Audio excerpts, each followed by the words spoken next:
Have you ever heard the phrase, use your words, not your fists? Well, Wonder Stars, the game I've been playing recently, takes that to a whole new level. Yes, thanks to the publishers, I've been able to play this game called Wonder Stars, which is a roguelike, turn-based RPG where you literally use your words to attack your enemies. Now, before you freak out and think like, oh, this must be like a kid's game, don't worry, this game does not care about expanding your vocabulary or anything. No, this is just a different spin on a turn-based RPG mechanic, but a little bit of roguelike mixed in. But honestly, I think the thing that's most interesting about this game is it's sort of a game in a game. And we'll talk about all of that here soon, but before we get into that, please hit the like and subscribe button, help this channel grow. It really does mean the world to me, and it costs you absolutely nothing. But so let's talk about the actual story. And I want to put this side note in here just so you guys know that the two main characters are Ringo and Wolf. Now, often Wolf will call Ringo Red.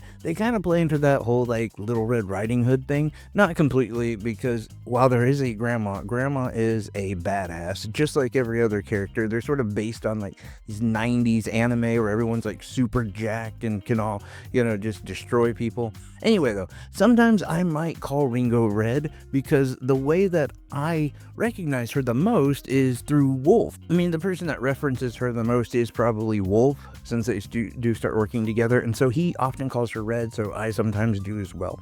Anyway, just to get that out of the way, the game starts off as you playing as Ringo, and you're essentially just doing some errands for your grandma. And this plot gets hijacked really quickly, as it seems like Red doesn't really have much direction as she starts to play a volleyball game, fight with other people, and eventually, yes, does run into Wolf. A Wolf asks to see a charm that was on her phone. He opens it and exposes this little piece of paper that magically kind of forms into a piece of paper that he had. He then basically just runs off with it. Now, she didn't even know it was there or what it is, and so one could argue that it maybe wasn't like fiefdom, but it was hers, so she goes and chases him down. Finds out that this is all part of this big map. And as it turns out, her grandma knew all about this. This map was actually part of Red's family for a very long time. But it also means a lot to Wolf as well. Now, he's got more financial issues that is applied to this map, but regardless, he needs it as well. It also seems that he doesn't really know that much about it, so he's okay reluctantly joining Red to find more of the map pieces. But the reason why Red wants to find it isn't for the money or for the sake of like recovering an ancient family heirloom or something. No, actually she finds out that this map will lead her to her brother, her only real blood family left, who had taken off years before without a trace. So Wolf and Red decide to team up to try to find more pieces of this map, with both of them having their own objective. And I do have to say, the story is actually really entertaining. Not only is it funny, there is enough seriousness to it that does keep you engaged without like hitting you over the head with it just being so paramount that they've, accomplished their goal, or like the world's gonna end or some massive thing. Although it does build up pretty high as the game goes on. And I think the important thing to take from it is just how much I really enjoyed the story. But I think the most contentious thing about this game is going to be the combat, and it's probably the thing that most people want to hear about. And to be clear, I have recorded this part probably 4 or 5 times because while this is a relatively simple mechanic, describing it is kind of difficult.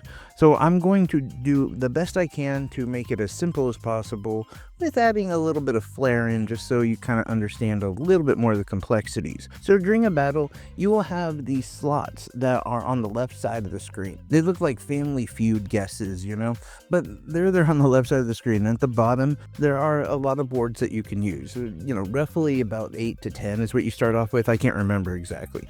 But what you can do from here is you can use a bunch of adjectives and then one verb.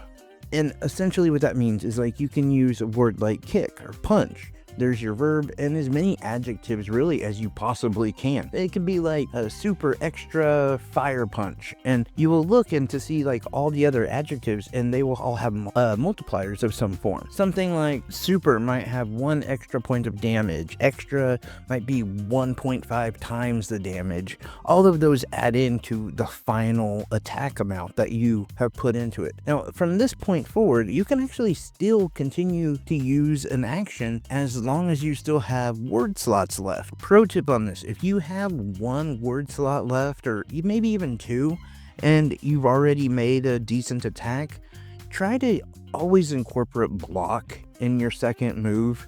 Like, it just helps. It builds up this defense that can really help you go through at least the early part of the game almost flawlessly. If you keep adding to your block and your defense, you're going to really see a lot of positive outcome from that.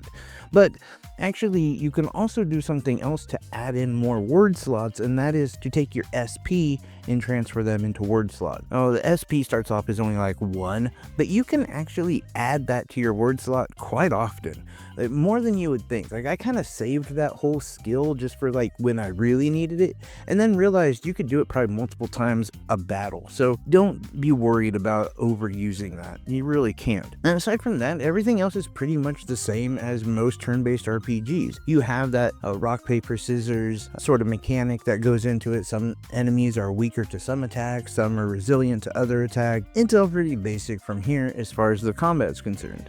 Although there are different things about this game, one of them being that when you get your enemy down, a lot of times when they're weak, they'll try to pretty much just give up. And if you let them give up, then you'll earn more honor points. Now, these honor points are incredibly important because you can use them at the end of the chapter to actually level up your character. If you have to restart because you got defeated, it will actually take like half of your honor points, which is a huge blow. And that is one thing that we do need to talk about a little bit, is that this game is relatively difficult. It is far more difficult than I thought it would be, if I'm being honest. I mean, there's many times when you run up to a boss and you just don't have enough items or health left, and you just know they're gonna beat you. And when this game is difficult, it's also punishing. So when you lose, instead of continuing right at the boss fight, no, you go all the way back to, which sometimes can be 4 or 5 battles you're gonna have to go through to get back to where you were. This can be devastating depending on how lucky you got going through that map. But I will say one nice thing is when you defeat an enemy, a lot of times you gain a word. And so at the end of an actual chapter, you can end up with a completely different attack style than what you started off with.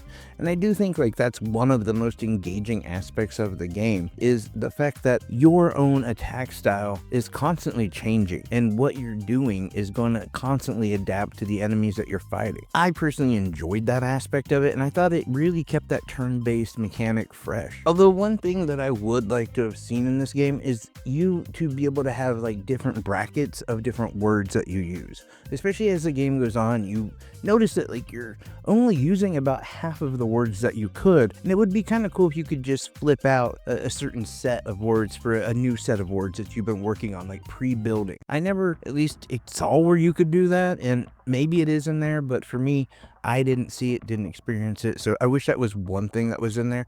But outside of that, I would say this is a very well-constructed game. I never had any issues with it. It played really well, got all the way to the ending, died multiple times, but it was still a lot of fun, and I really enjoyed it. But ultimately, if I was going to give this game a score, I think I would probably give it around an 8.6 out of 10. I think it's really solid. The price for me is a little high. I would maybe like to see it around that $15 to $20 range, but I'll let you be the judge. Let me know what your thoughts are down below on this game or any game that you're playing right now. Anything and everything in that comment section is much appreciated. I'd love each and every one of you. Take care, everyone. Bye-bye.